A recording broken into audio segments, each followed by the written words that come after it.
Veni Domine, Maranatha, Sito Veni Maranatha.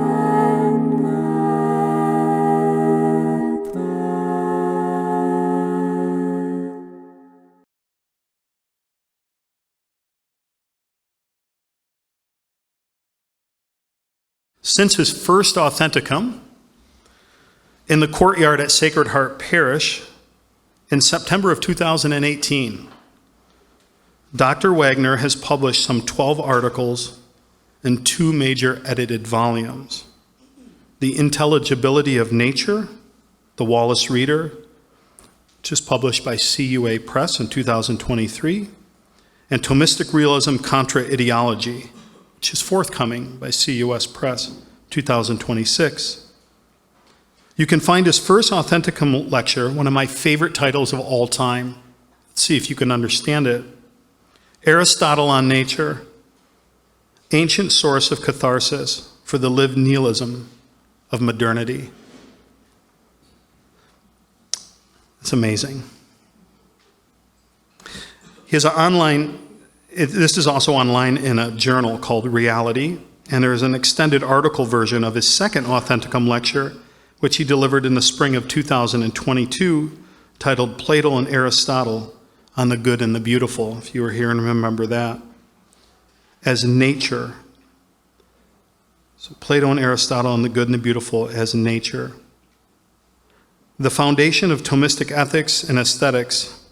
Also, this lecture is a chapter in his book, Thomistic Realism, Contra Ideology, which is soon to be published. The title of tonight's lecture, which we went round and round on, is titled Philosophy of Nature and Environment, a Thomistic Model. Let's give Dr. Daniel Wagner a nice, huge authenticum welcome. I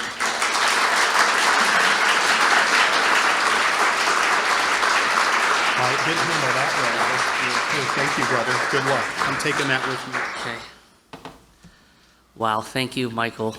What an introduction that I now have to live up to.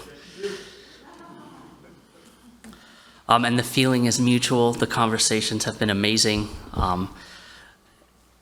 And I remember when we came here in 2017, and I came to an authenticum, and I was absolutely just mind blown. I have never seen a parish and a group of people so intellectually vibrant and charged. So it's a real high honor to be here, and I hope that I can provide some worthy reflections for the occasion. So thank you so much, Michael.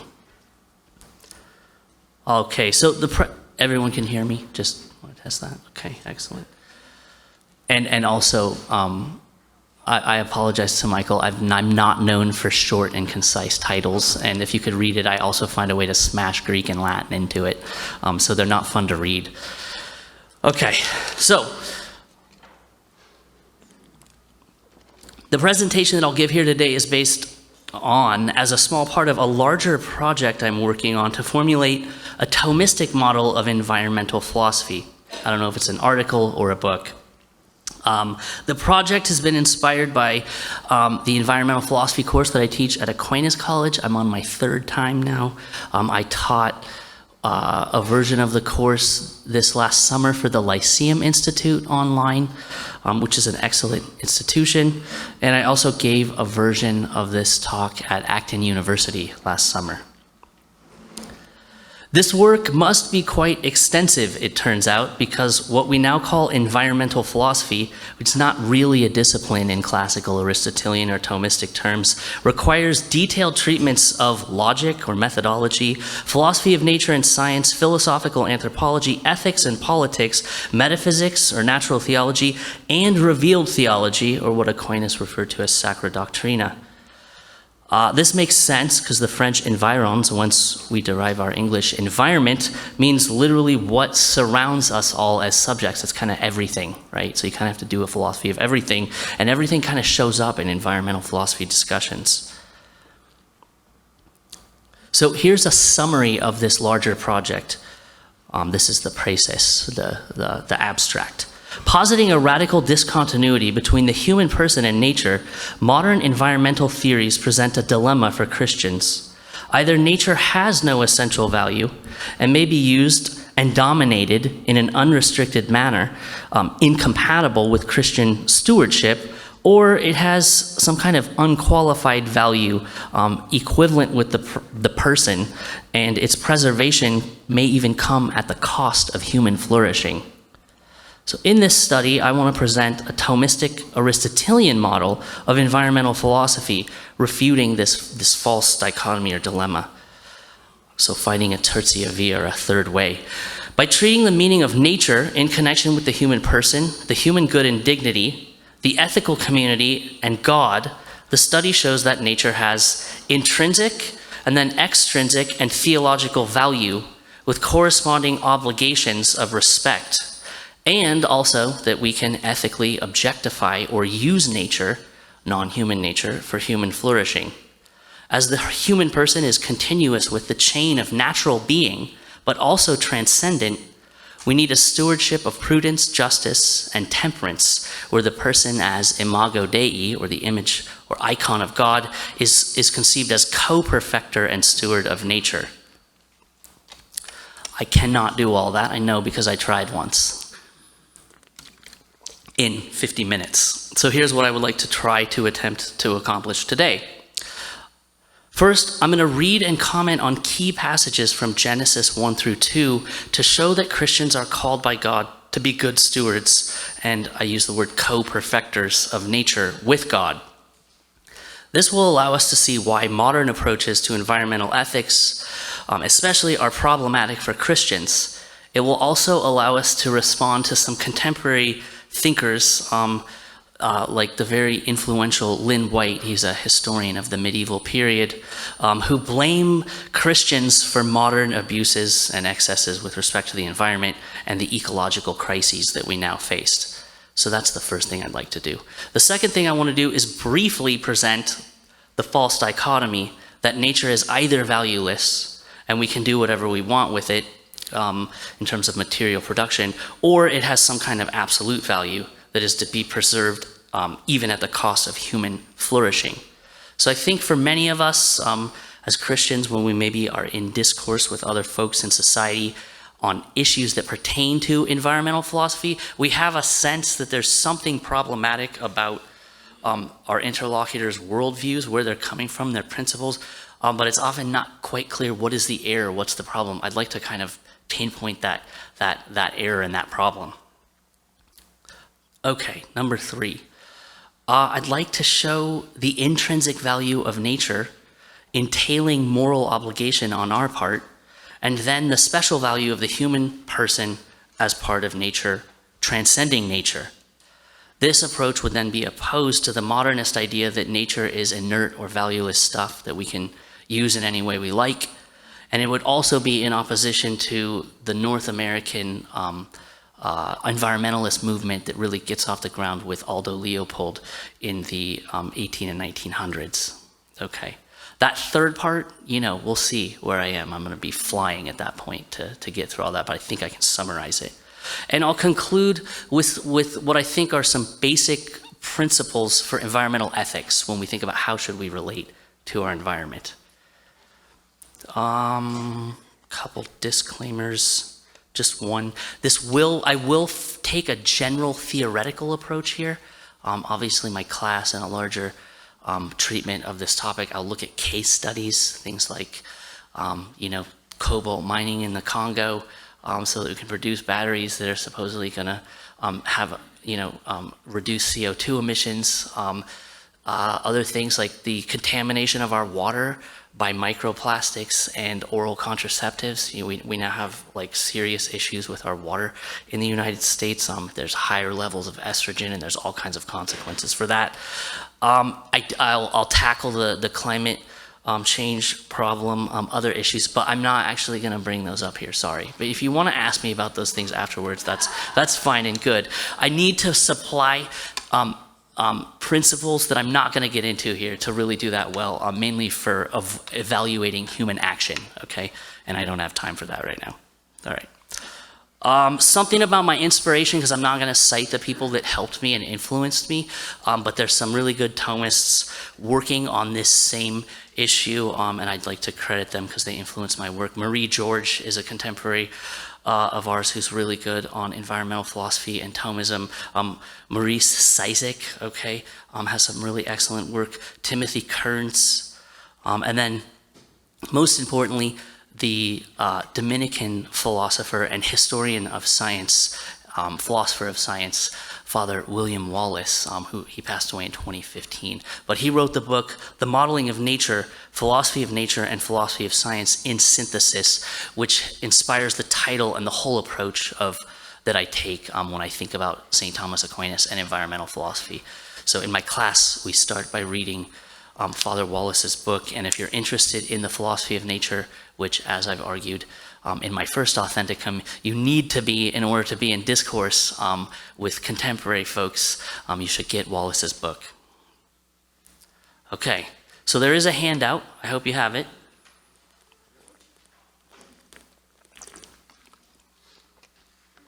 So I'm in part 1, and I'm going to look at Genesis, to think about the human person as imago Dei and co-perfecter or steward of nature. So we start with God as creator and the orderer of nature or the cosmos. A couple notes here. These are my translations. They're ordered towards expressing the full extent of meaning. I'm not elegant. A student of my classics mentor sent some of my translations to him last summer, and he was horrified. So these are not elegant translations. I'm trying to get the meaning of the text across here. And you might ask, what business does a philosopher have messing around with translations of the Old Testament text? And the answer there is, well, I study the Greek of Plato and Aristotle so that I can understand the thought of St. Thomas Aquinas. And it just happens to be the case that the Septuagint was composed in the 3rd century at the same time, right? This is the Old Testament. So it uses the language that I study. So there you go. Okay, so I'm going to read through this. Bear with me. It might be a little awkward at times. I'm going to read through it and talk about the meaning of the text. So we can think, our goal here is to think about what the human person is in nature, how we should relate to nature in a biblical sense. So the text starts off, Genesis 1:1. Now, usually it's just translated in the beginning, right? Okay, but the word means all these things. In the primary, ordering, source, and beginning. I would argue you could put causation in there too. It entails causation. God made or created heaven and earth. So that term, en arche. Arche is a loaded term. The archon was the governor or ruler of a Greek city-state. So this is the person who's responsible for the laws and their enforcement and order. So if you were curious about why a city was operating the way that it is, you would want to go to find the archon, right? Okay, so this is the person responsible. Okay, so a key thing here is it doesn't signify primarily even a temporal beginning, right? This is a special kind of source and an ordering source, a cause of the order in the natural world. The verb for making or creating there, poieo, is the verb form where we get poetry in English. It means to make or to produce. It's in an aorist form, which is the past perfect, to indicate this is unique to God. He did it, it's done, and nothing else can do this, okay? So that's kind of special. The other thing that you want to note here is poieo, or production, poetry is just one kind of production. It's a special kind of production, and we think in the classics of someone like Homer. It's really special, but this concept is closely connected to the Greek conception of techne, art, trade, technical arts, where we get technical or technology, okay? So I find this really cool and interesting that God reveals what God does in the act of creation by comparing what he does to something we're already familiar with, which is human artistic productions, which entail the intellectual life and acts of will. That's really important. Okay, we'll talk about that in a sec. Okay, let's keep reading. This is Genesis 2:1-2. And the heavens and the earth and all of their order, that's the cosmos, you can translate it universe if you want, were perfected together, and God perfected his functionally active works on the sixth day, these things being made or created, and he rested on the seventh day upon his functionally active works, which he had created. Very awkward, I know. Okay, so some cool words here too. The verb suntelo, we're going to see this again later when I talk about nature. The Greek term telos means limit, end, but more richly perfection or completion. So literally what it's saying God does is bring together the completions or perfections of the things that he's made. That indicates he's not just kind of done. He didn't just like do it once and then he stopped. He's kind of providentially working with nature. The ta erga, these functional active works. Now normally this would just be like deeds or works. That's kind of a literal translation of the term. But at this time, via Plato and Aristotle, this term takes on a really rich meaning. I imagine it's already present in Greek language and culture, but they kind of perfect it themselves. Ergon, where we get the word ergonomic, right? Okay, so Plato in the Republic, this appeals to this concept, as does Aristotle in Nicomachean Ethics at 1:7. It's the whole basis and foundation of virtue ethics and natural law. Their whole conception of the human good comes from the idea of functional activity. The idea is it's not, this is what's important, it's not just any old thing something does. It's a thing that, especially something in the life world, a living being does, that is perfective for it because of its nature or its form. So like, for example, a heron cruising around in a marsh, right, has long legs and clawed toes, which are ordered towards that kind of behavior, or you speaking or exercising your mind. These are examples of erga, functional actions or deeds. Okay, so this is what God does when he creates. Let's look at Genesis 2:3. And God blessed the seventh day and made it holy, because on this he rested on all of his functionally perfected works, of which things God was the primary causal source and orderer, and of which things he created. Okay, now in this passage you have God as the subject of a past perfect form of archo, right? So now he's just being called the governor or the ruler. Again, so this is rich. It means God doesn't just create once and for all in the beginning. That's a kind of deistic approach to creation. Rather, God is continually providentially guiding nature to its ends in some sense. I can't talk about that in great detail here, but if you want to ask a question about how Thomas Aquinas explains providence, I can talk about that in Q&A. Okay, let's see. Did I miss anything here? No. Okay, I'll skip the John text for now. Maybe we can come back to that later. We now know what it means for God to create by thinking about God's act of creation in connection with human technological production. Let's think about what it means to be a human person in the created or natural world.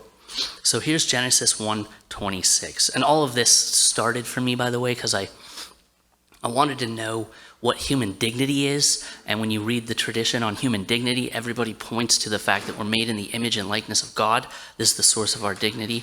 Okay, so you start at Genesis 1:26 and you're trying to figure out what does it mean to be a human person. I think the natural thing to do is kind of go back and, well, what do we know about God already? You know, okay, so here's Genesis 1:26. And God said, let us make the human being, anthropos, according to our image, our icon, and according to our likeness, and let them, that is humans, provide governing order. So we have the verb form archo, so we are the governors also, okay? Over the fishes of the sea, the winged birds of the sky, and the flocks and the herds, and everything of the earth, and all the four-legged animals walking upon the earth. Okay, so that's an imperative form of archo in the plural, and it's indicating that God is actually commanding us to do, what's he commanding us to do? The thing God does, okay? Okay, Genesis 1:27, this is and God created the human being according to the image of God. He created them, male and female, he created them, and I continue to passage 7 there, 1:28. And God blessed them, saying, increase, multiply, fill or complete the earth, and take lordly rule over it. and provide governing order, there's that verb again, over the fishes of the sea and the winged birds of the sky and all the flocks and herds and everything of the earth and all the four-legged animals walking upon the earth. Okay, the term for Lord, I've translated it lordly rule. Often it's just dominion is your translation that you're going to get. That one we'll see is one of the reasons folks will accuse Christians of being responsible for ecological crises, that term. So just note, it does mean literally, it's the same root term from Kyrie eleison, right? Lord have mercy. Literally, it means Lord, okay? But the key is thinking about what does that mean in this context, okay? And I think we already have the text to do this. Okay. Let me summarize some significant points of interest here. Genesis articulates that God creates the natural world, moving from inorganic, light and dark, earth and water, to living plants, animals, and human beings. God is the cause and the ultimate source of the being and order of the entire chain of being, rising from simple organics to organic plant, animal, and human life. The plant life is called forth causally by God from the earth, that's at 111. The living creatures are called forth from the water and the earth at 120 and 124. God endows creation with its own causal order, goodness, and perfection, and then God creates human beings as part of creation or nature, also set apart, okay? Because we're like him, we have somehow the capacity to be caretakers, orderers of the natural world, both in the case of our own agency and in aiding other things, apparently, to their telos, to their completion and their perfection, which is functional activity, okay? We humans are called then by God to be like God and properly image God as co-perfecters of the natural world. So again, if you cash out the meaning of poiesis, to make and create like an artificer or a craftsman, it becomes apparent that God's act of creating is radically free and that it's an exercise of supreme intelligence. It's part of the reason I put the passage about Christ in there. Christ. We know Christ as logos, the word or reason or intellect, you could translate it too, is the creator. There's a passage in Psalms that says this too, that God creates by what? The word, okay? As St. Thomas Aquinas, following St. Augustine, expresses, human beings image or are made as an icon of God, by God, because they're endowed with the capacity of intellect. I put this passage on there, it's number 8. I won't read the whole thing, but you can see that it's textual evidence for my position. Thus, as being in the image of God, the human person exists with reason and will. Okay, will is rational appetite. It's intellectual understanding plus the desire for what you know to be good, so that he can love God and abide by his command to be a caretaker and steward of the natural world. As we see in the creation account of Genesis, God creates natural beings with their own perfective ends and acts, and he draws them to their perfective ends and acts providentially. Thus, making us to be in his image, God gives us to have lordship or dominion, stewardship over all nature, which means precisely that we are to govern nature like God does, aiding natural being towards its perfective ends and acts. We were never set apart as mere objective observers in this world. That's impossible given the intellectual faculty, which makes us responsible in will, not only for our own acts, but for acts of other non-rational agents with which we are in a relation. That makes sense. This commandment by God is also built into our very nature. As human beings must use knowledge and technology to conserve nature on the condition that they're going to flourish. In other words, the natural human good necessitates that human beings be stewards of nature, which is a reflection of God, the Creator's will. That should be refined as a point in the third part. I'll just mention Timothy Kearns has a nice article here on the idea that we can use natural reason alone to show that there is a necessity that we're in the natural world. Our niche involves conservation, and the reason is we cannot flourish without conservation policies. We will cease to be, okay, as a species. So at this point, kind of set aside that some popular critiques of Christianity, like from Lynn White. Scripture doesn't present us with the charge to do whatever we want. I think if you look at this language, God is calling us to be caretakers of the natural world as he is. This is to say, to draw naturally existing beings to their perfective ends and acts. Okay. Sorry, I keep wanting to say questions, but I'm not going to do that yet. Okay, so now let me set out the problem that I think we face in the current dialectic. So now this is the second part, the natural environment, the modern dilemma, domination or overvaluation. I'm going to use the word materialism. I just mean, you could also use the word positivism if you wanted.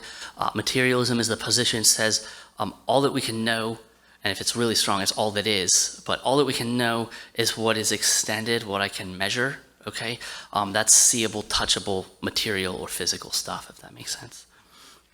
I shouldn't say physical, material stuff. So that's what I mean by materialism. Now, Thomists are going to blame Occam for everything, but I'm not going to read that right now. You can ask me a question about it in the Q&A if you would like. Let's talk about Francis Bacon.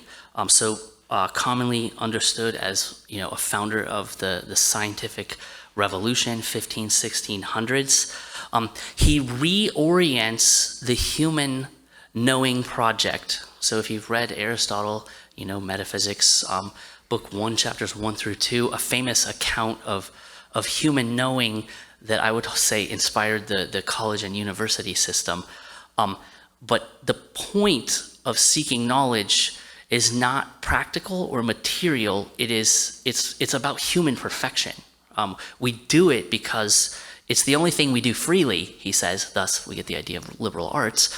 It's the only thing we do freely, and we do it because we need to do it in order to achieve our good and perfection. Okay. So for Aristotle, asking whether or not you should seek knowledge, it's a question that doesn't even make sense. It's like a category error. It would be like asking if a plant should grow, and photosynthesize and flower. He'd be like, what are you talking about? This is what we do, okay? I think that, the current state of affairs in our society, where we often deal with depression, I think that's something like folks could do to hear. Okay, so Bacon reworks, though, the knowing or scientific project. First, his materialism, he denies that nature has purpose in itself. He thinks that, we'll see in Aristotle, commonly it's just called final cause, that when you study natural movements, one of the things that you need to appeal to explain natural movement is telos, a limit, a terminus, a completion, or a perfection. He denies that. You can see in number 10, he says it's not useful. He mistakenly thinks that Aristotle is conflating human agency with all forms of natural agency, which you'd almost have to not try and read Aristotle. Maybe he didn't read it, okay. In 11, right, he compares seeking purpose or final causation to the consecrated virgin, right? This is useless. I don't know if that's useless. Someone in here might have something to say about that, okay? So the point of human knowing is not perfection. Sorry, I got ahead of myself there. When we know and ask questions about nature, he says, stop talking about the point of things, okay? It's not a useful way to think about the natural world. So that's point one. That's what I mean by that. That's going to put you in a position of materialism. This will be more clear when we look at Aristotle, because he's eliminating or reducing the way in which we think about natural causation. He's getting rid of, by getting rid of final cause, he's also getting rid of formal cause, we'll see, and in a way, agency already. So all that's left is material. And by the way, that doesn't make sense, but that's what he's saying. Okay. So on top of that, he reorders knowledge. Like I said, you can see in 13, we should be seeking knowledge for practical reasons. Okay, and it gets a little bit dark. We should only seek to know to the extent that it's going to help us materially with the practical sciences, and at the same time, nature is compared to inert, valueless matter. Right? He's already gotten rid of final causation, so this makes sense, okay? And the moderns, so you know, were heavily influenced by an ancient materialist named Lucretius, who makes this same move. He's kind of in the back pocket of Bacon and Descartes, okay? So nature doesn't have a point. It's just like inert Play-Doh. Think of it that way. We can do whatever we want with it, okay? It gets a little dark, though, because he compares it to a slave, a woman slave, and he says, if you look at 17, that we should, you know, subdue it, break it, penetrate it, okay, to find its secrets and get what we need in order to flourish. Okay. This is quite a radical idea. Descartes says, this is great, I'll provide the method. The method is universal mathesis, reduce all knowledge to quantitative understanding of physical or material reality. And I love this line. He says, if you follow me in my methodology, I'll give you an infinity of devices. Like we got it, it's right here. So he has to be right? It's my iPhone. Okay.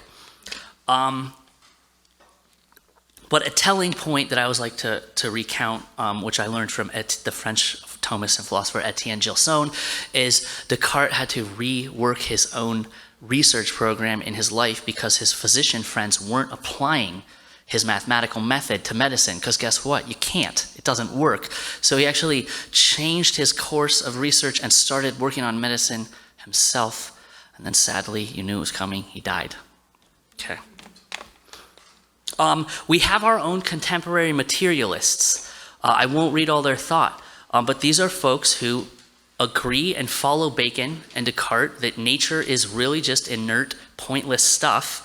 And if the key here is if you want to find meaning from these thinkers, so these are, you know, luminaries of our time. If you want to find meaning, you have to make it up yourself. Right? You can't, it comes from in here. So you're left with subjectivism, relativism. I think most of these thinkers, Hawkins, Dawkins, Michael Ruse, and Carroll, they're probably quite fond of protecting the natural environment, but they'd also tell you, it's just because I feel like we should. They don't have a good reason. There is no reason, okay?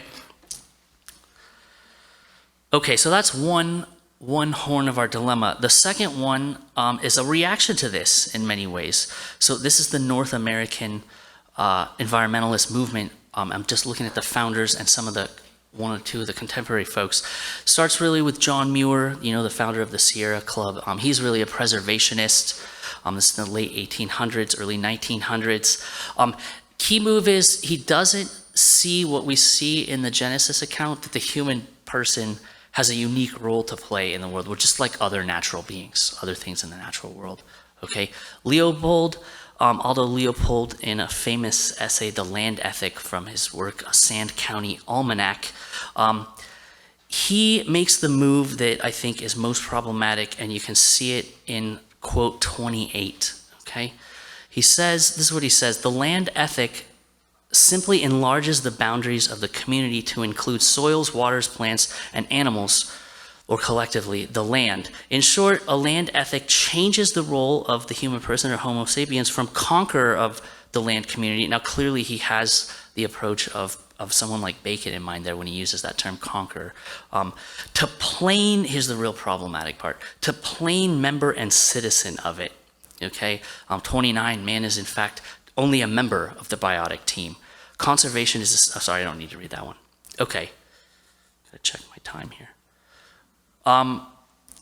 This position, I think, you know, kind of gets taken to its logical conclusion with contemporary thinkers like Kathleen Dean Moore, that's number 31, who want to extend rights to non-human natural beings, okay? She praises, this has happened in several countries, okay? Ecuador, things like this have happened in New Zealand and Spain. All right, a strange thing is that Dr. Moore wants to extend rights to inorganic things and other organic living non-human things, but she doesn't extend rights to unborn human beings. That's an interesting fact about her. I was blown away when I went to that lecture, okay? Okay, there's actually some contemporary Christians of a Franciscan bent that take a similar view. I find it problematic. Probably going to try to argue against it in my work. Okay, this is perfect. I have 20 minutes now, so. There are the two horns of our dilemma. Now, to respond to this, I want to present the Aristotelian and the Thomistic view of nature. Okay, so that should be section 4, I think, on the handout. Is that right? 3, thank you. I have it marked as 4 on my paper, so that's a mistake. Okay, so I'm skipping over methodology here because we don't have time for it. It's very important to handle and respond to these contemporary philosophers, scientists, and philosophers of science. You're going to have to get into logic of how we establish the claims that I'm making. I'll kind of do it, but you might have like methodological questions for me afterwards. So I'm going to summarize this approach to nature. So first of all, natural being on the Aristotelian approach is, let's think about the particulars first. What do we apply that term to? We apply it to inorganic elemental beings, okay? Elements like hydrogen, oxygen, okay? And their compounds like H2O, water, and salt, chlorine and sodium, okay? These are natural beings. And then we apply that term to things that are living, okay? Organic beings in the life world. Plants, we know now about simple cells, but simple cells, plants, animals, and their parts, those are the things that we say are natural. As contrasted to what? Artificial things is where Aristotle starts in Physics 2:1 to define nature, right? It's nice to think about what we mean by nature. You start by thinking about what it's not. Well, it's not artificial things. Those things have the source of their existence as artifacts from an artificer. But nature is this group of entities that have an internal source. We'll come back to that point in a minute, okay? So the most general thing, these are really quite different beings, right? That I just listed off. Very different, but they have something generic in common that we can take away. And it's the fact that they're bodily, they're extended, they're bodily, and they're in motion, they're changing. That has other consequences. It means they're all divisible. It means they're all coming in and out of existence, okay, once you accept that. But the key consequence where Aristotle starts and Thomas follows is that the fact that natural beings, the list I just gave, are in a process of change means that we have to think about them ontologically in terms of their being as being complex. They're not simple. They have matter, a material state, which allows for them to be able in different ways, okay? They can change. Think of a ball of clay. Like it's material, it's capable of being cubical or being spherical, right? Okay? They're material, but in order to change, they also have to have a positive disposition, okay? We call that the form. So hylomorphism, hule, matter, morphe, form. All natural beings are hylomorphic. They're a complex of matter and form. And you need both those principles. These aren't separate things, okay? They're principles of intelligibility in any of those natural beings that I listed. Okay, that's hylomorphism. If you accept that doctrine, you will necessarily have to conclude that there is a God. I won't go into that right now. There's huge ramifications for accepting this doctrine. It's also going to change about how you think about the human good, because we are hylomorphic entities. We're part of nature. We have body and soul. So this principle of hylomorphism has profound consequences. If you deny it, you have to deny change. Okay, that's the key. If you say that these principles aren't necessary, you're committed to the claim that things aren't changing. That's absurd, by which I mean it's a P and not P statement. If you start with observation, things are obviously changing. So you have to accept this doctrine. That's my position. I'm pretty confident about it, as you can see. Okay, the other principle is not being or privation. Okay, things have to not be in some sense in order to become something, right? Okay, but it's not a positive principle. It's kind of parasitic on the matter-form complex. Okay, so I kind of indicated this already. Once we get those general principles set aside or established, then we want a really precise definition of nature. The thing I've already indicated, the thing that all those natural beings have in common is they have an internal source of motion or agency towards they're resting points, if that makes sense, the termini, okay? An external source, that would be the artificer imposing form on, say, the wood to make a table. Tables don't grow out of trees. There's no internal source of movement towards that end and goal, okay? But in a tree, there is an intrinsic source, a central source of movement towards its perfective end and goal, right? This is why it moves from being, as long as all the conditions are met, it will change from being a seed to a sapling to an adult tree, and it will engage in its life activities, which follow on the kind of thing it is in special or formal terms. Okay, so the full set of causes that we need in order to explain natural change and have nature then is matter. You got to have material stuff, okay, to have changes. You got to form. I already said that. You have a positive disposition. Don't think of form as a shape. Think of it as a disposition in a thing. It's how it is as opposed to what it's constituted by. Okay, it's material causes. So, you know, a double helix, there's a shape there, but it's also really essentially about the relation of the parts in it. Okay, and that's formal. Okay, and then you need obviously motion or agent causation. Okay, and final causation. Okay, now I want to talk more about those causes and defend them, but I'm just going to focus on the key point, which is that nature is purposive. Okay, and Aristotle equates the terminus of things in the life world, especially the end and the goal, the telos, the limit. He equates it with the good for the natural being, okay? So if I said to you, that's a good rose, like the rose plant or the bush, you wouldn't think it was crazy, right? You would understand I was referring to the fact that it has an internal source of movement towards a perfective end and goal. That's contained in the seed already, or else you won't normatively get rose bushes, okay? Through rosebush reproduction. So it's already there in the seed in potential, and it obtains this end and goal. When I say it's good, I just mean that it's obtained the thing that it's seeking by nature. If I said it was bad, you know, the one that you put in the closet and deprived of water and sunlight and nutrients, you would understand that's because it hasn't achieved its end and its goal, the thing that it's directed towards by its intrinsic principle of movement towards this perfective end, okay? Wallace, in his Modeling of Nature book, this is helpful, distinguishes between two senses of goodness. You can think of goodness, use the term entitative. So entitative is the nature of the being arriving at the goal that it's seeking. Think of the bird. It starts as an egg and it hatches and it's gonna grow and it's gonna, as long as there's no obstacles, like it has the nutrition it needs and something doesn't eat it, etc., it will express the morphology that it has by nature as a member of its species, okay? That is, it's good entitatively speaking, okay?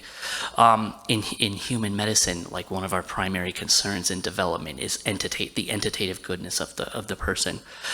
But the entitative goodness isn't for its own sake, right? Things come to be in the life world, especially for the sake of the operation of their forms or morphologies, okay? So those are two key points. Okay, this is the principle then of ethics. It changes when you think about the human good. It's richer because we make choices. We're rational agents. We have will, okay? I can talk more about that in Q&A if you want. Okay. Nature presents itself to us as a stacking genetic chain, okay? It's composed, we start out with simple, often you'll hear scientists refer to these things as the building blocks, inorganic materials, elements, and their compounds. There is a sense of perfection and goodness there.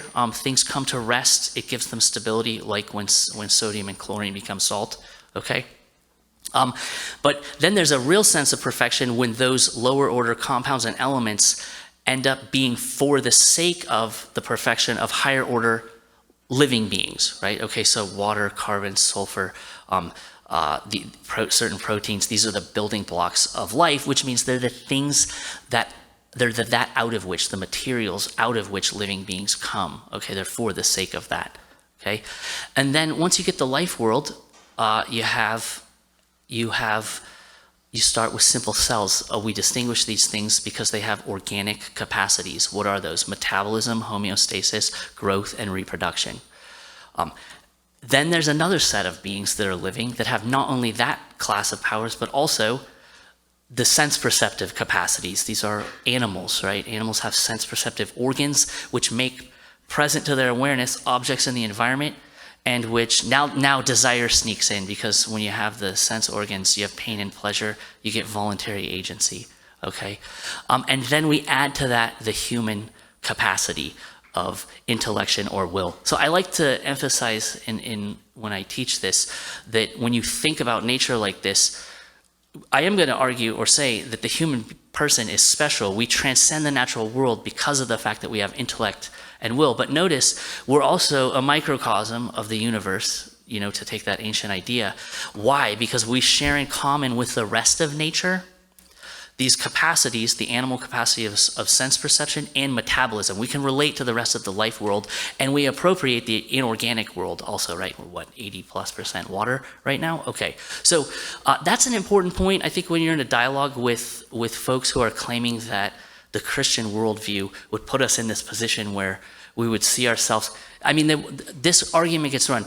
You're saying we're special, therefore we get to do whatever we want, right? I mean, that's fallacious reasoning, but I've heard this argument made. Some people have put it in print, right? But this model of nature, this Aristotelian and Thomistic model, shows us at one and the same time how we're part of nature, essentially, and how we transcend it, if that makes sense. We're part of it because, like other animals, we have the sense perceptive capacities, and just like plants and simple cells, we have the vegetative powers, right? Homeostasis, metabolism, and reproduction and growth. Okay. That's the chain of being. Now, I put some passages on here to focus on how we're special.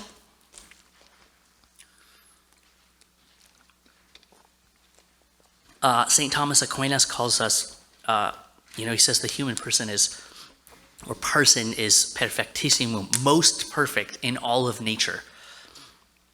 Why? Because we have intellect and will. Okay? The key here is that, and this is my concern with the approach of environmental philosophers who want to make us equal with other members of the environmental community, is what's going to happen there if you make that move. You're going to do two things. They're probably two sides of the same coin. You're going to treat other natural things like persons. You could see that in More's work, okay? But also, we have to objectify things. We can't live without objectifying the natural world, using the natural world. And if you can do that to other natural things, and we're natural things, you're going to end up probably objectifying and using human beings, right? And this is contrary to the natural law. Okay, and this is an argument from natural reason that I want to make, which is I'm not making it. It's in Aquinas, and I have the quote from Saint Pope John Paul II on the handout, because I think he formulates this principle the best. He calls it the personalistic norm. The human person is unique, right? Persona signifies that we are self-determining or autonomous agents. We don't just think back to the Genesis account. We're not just, the human person is not just a telos, a perfection of nature. It is, the human person is a perfection of nature, the most perfect. But you're also the kind of perfection that perfects itself. You have to do this, or you don't, okay? Or we don't, collectively, okay? So, Plato has this really cool word, telesi urgos. He smashes telos together with ergon, okay? So, worker of perfection. That's what it means to be God in the most special way, but this is something we would attribute to ourselves. So, when you violate human autonomy, our ability to, this is important, freely determine ourselves to the good, okay, this doesn't mean you get to do whatever you want. Okay, when you violate that, a unique harm occurs. It's not like when a horse eats a daisy, okay? Why? Because you possess by nature your action towards your perfective end. Why do you possess it? Because you know yourself as the agent that will be the cause of this effect. This is why we hold, adult rational agents responsible for their actions. It doesn't make sense to hold lower order animals or even children responsible, because what are they lacking? Full knowledge and understanding of themselves as the agents that affect this end. So a unique kind of harm occurs that we just can't have. It's contrary to the natural law and virtue ethics. It's contrary to virtue ethics in this sense.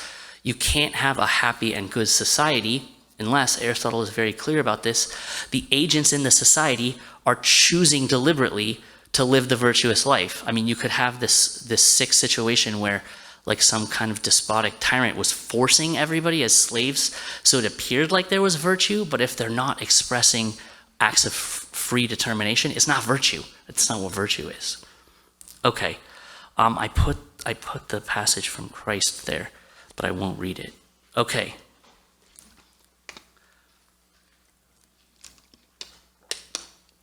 But I think that the second part of the greatest commandment there, to love your neighbor as yourself, right? John Paul II expresses this. The person is such that the proper relation is always love and never to use as a means to an end. So we're going to end up relating to each other in a fundamentally different way than we relate to other beings in the natural environment. We have to, because we are agents whose good requires free or self-determination to the end and the good.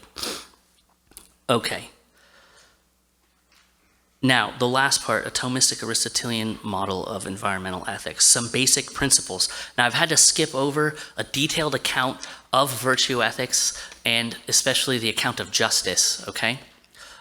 Quickly, in general, justice means the relation where folks in society are acting in themselves and towards each other so as to obtain the good, which is to express virtue together. This is general justice. Just actions are, of course, the ones where folks get what is due to them. What is due to you as a human person? To exercise your intellectual and animal capacities well or virtuously, okay? So that's what a just society would look like. Now, this is contra the North American environmentalist movement. I want to distinguish between two senses of justice. In its proper sense, justice pertains to the relation of human persons in community. Properly speaking, the ethical community where justice exists is a community of humans. This is because only relational or rational autonomous agents are obligated to act in relation to one another virtuously, giving to each what is due.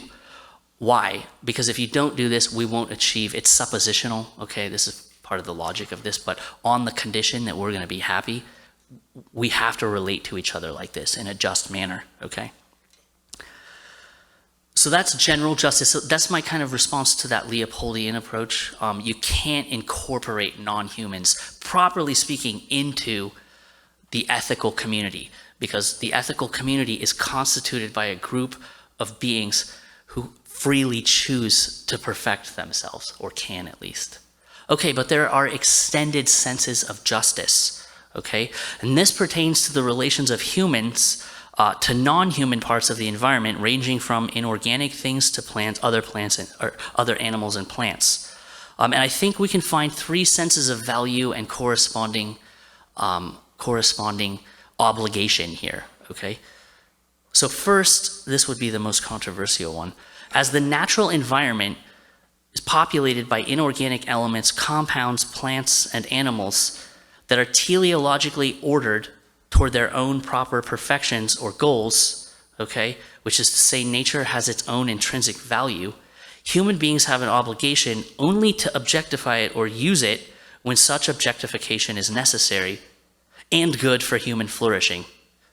Okay, I think you can run a similar argument, I don't have time to do it, and show that there's a kind of contradiction entailed in excess or abuse of the environment.